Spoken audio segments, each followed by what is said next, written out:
Hello again, and thanks for joining. Yeah, I know I'm chancing it with these old Jouef locomotives, but the last one I looked at I thought was actually pretty good, so I managed to pick up this one. This is 8863 in the Jouef catalogue, and it's representing a Class 139 electric locomotive from the DB. Now, normally German stuff is modelled quite accurately by the likes of Pico or Rocco or Marklin or somebody like that, so it's quite interesting to see this model coming out of Jouef, which is a French manufacturer, or at least it was at the time when this was produced. Obviously now they've been bought over by Hornby and all production is in China, but this model has been made in France, so it could either be really good or absolutely terrible. Let's get it out the packaging and we'll check it out. So first impressions, well, I think it's got some really nice detail on the roof there. It looks quite interesting, but it does seem to have some limitations and it doesn't look as though it's really moulded that great, but let's have a closer look and we'll check it out. So looking here at number one end of the locomotive, I think straight away the colours aren't quite right. The cream looks a bit too yellow for my liking, and the darker colour, well, I'm not sure that's right either. The masking isn't that great either. You can see down here in the corner it's not quite right. It's got a bit of a moulding mark up here as well. But the handrails for the door aren't looking really that great. They've been moulded in, but they're really pronounced, and the paint isn't that good down the sides of them. But they have been picked out in silver on the edges. But looking at the front, I think we might actually have lighting on this model. We do have some wear and tear because, this is a second-hand model, it's not brand new, so some bashes perhaps have happened and this looks like some paint has been worn away here. But the number down below is actually really well printed, as is the DB logo, and we have lights with white surrounds. The red here actually though isn't quite spot on, it's a bit off on this side, so there's obviously some decoration issues. The windows are not flush fit, but they are very clear, but we don't have any interior on this model. And down here we've got this buffer beam with the integral buffers, and you can see the coupling hanging out the front. It's just a hook on this one, which is part of the bogie underneath. So the one up here is printed pretty good. Also really good is the Siemens logo here and the other writing beside it in the white, which is actually not too bad at all. And we also have a white line running the whole length of the locomotive, which looks pretty good too. And also the rest of the printing in the middle, I mean, it's actually not too bad at all. We've got some nice details there printed in the white and it's all very clear. We have silver surrounds around the window and the door, and we also have silver on these grills, which look not too bad.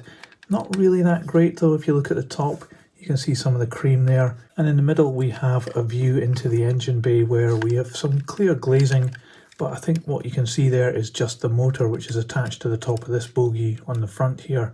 So there wasn't really any point in showing inside this model because there's no engine detail to enjoy, and they haven't even made an attempt to put anything in there. Down at number 2 end, it's the same as number 1 end, but the masking is slightly better. The silver on the top has been applied really well, and we've got some really nice detail moulded into the roof, grills and rivet detail on vents, and we also have the electrical gear. Now this is plastic, this piece here. Normally you see this in a little piece of wire, and it has split just underneath this pantograph. The pantographs are actually not too bad. They're made of metal with a plastic base, and they've got a fair degree of spring on them, and they spring up and down not too bad. I'm not sure if this does actually pick up from overhead. I would suspect probably not. So looking at the bogies, the moulding here isn't really that good. There is some detail moulded in there, and the brakes are in line with the wheel treads pretty much. But the plastic used does look pretty cheap, and there's a bit of a glossy sheen on it as well. We have a box in the middle, or at least a representation of the box. It just stops straight away, which does have some rivet detail on it. And around the other side we have this part here, which actually is done pretty well, moulded nicely along with that part. That's not actually a circle, it's split off at halfway, and underneath you can see the Jouef made in France. You can see this bogie here is the one that's driven. It's got the motor on the back of it, and it's got gearing, which is all plastic apart from the middle one, but it does run to both axles, where we have traction tyres throughout. And on the other bogie it's the pickup bogie, and I find this setup pretty bad. It's not that reliable really. It's getting current from the axles. These ones look a little bit worn as well, so I'm not holding out much hope for this running on the test track. But before we do that, let's open up this screw and we'll check out what we've got inside here.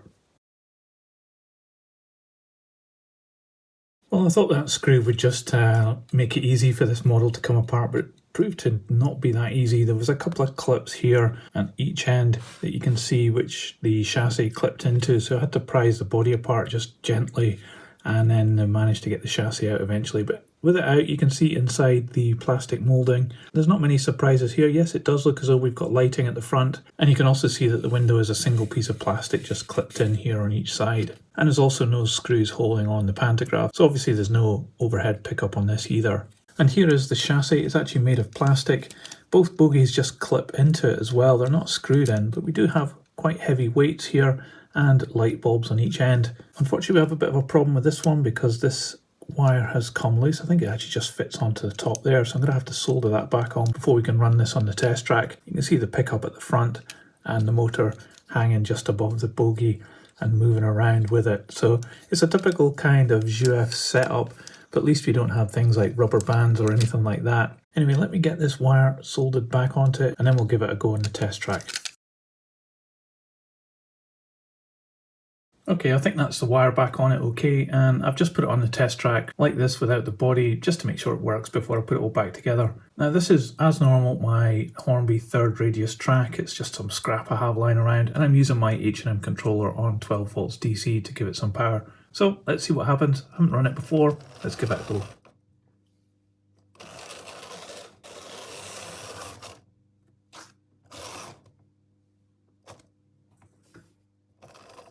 Well, what a surprise, it doesn't run that well. It might just need a little bit of oil and also maybe a bit of a clean on those axles, so I'm just going to do that and then give it another go.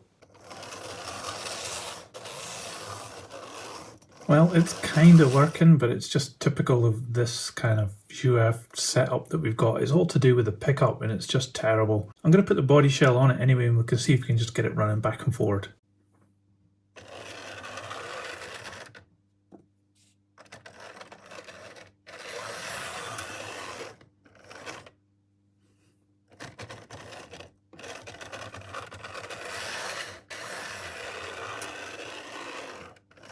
Well, you saw, it's utterly rubbish. Even after having given it a clean and some oil, it's still not working that great. And I think the Achilles heel is the pickup system. It just has the metal contacts running on the axles and then a fairly light connection up into the chassis. So it's just not picking up correctly and then it just doesn't really work that well. The motor actually runs really good if I just put power straight to it. So I don't think it's that's the problem. I'm putting my bets on the pickups. It might actually benefit from a little extra weight or just a complete rewiring of the pickup system on this. Anyway, that's maybe a job for another day, but for now, let's put this on the scales and we'll see how much it weighs. So this model weighs 331 grams. So Jouef's model of the class 139 DB electric loco, I think this is actually a terrible model. Now it does have some good parts to it, like the roof has got some really nice representation of the electrical gear. The metal pantographs actually look really good, and it's ambitious to have all those little bits of electrical gear in plastic moulded as extra parts and added on. The rest of the body shell though is not really that good a moulding. It's done really cheaply, I think. There's a lot of compromises and the painting and masking really isn't that great. However, I will say that the printing on it is actually quite superb. But what really lets this model down is obviously the electrics and the mechanics. The pickup is absolutely terrible, and it's a problem I've seen on a lot of Jouef models. It seems to be that as time progressed, they changed to different types of pickup and different types of arrangement for powering the bogies. But this one seems to be from a time when they just didn't get it right, and no manner of cleaning and oiling is actually going to get this running good. And you can see on the test track it was barely running at all. It also had lighting, but the lights just barely work too, so it's really not a very good model at all. And a lot of people collect old Jouef stuff, so should you consider adding this to your collection? Well, I'm not so sure. Maybe if it was really cheap and you were just collecting Jouef stuff, it could be a good addition to your collection. But I think if you are looking for DB locos, this probably isn't the one to buy, and there's other manufacturers that do better DB electric locos. But that's just what I think. But what do you think about this old locomotive? Let me know in the comments below. I'd love to know your thoughts.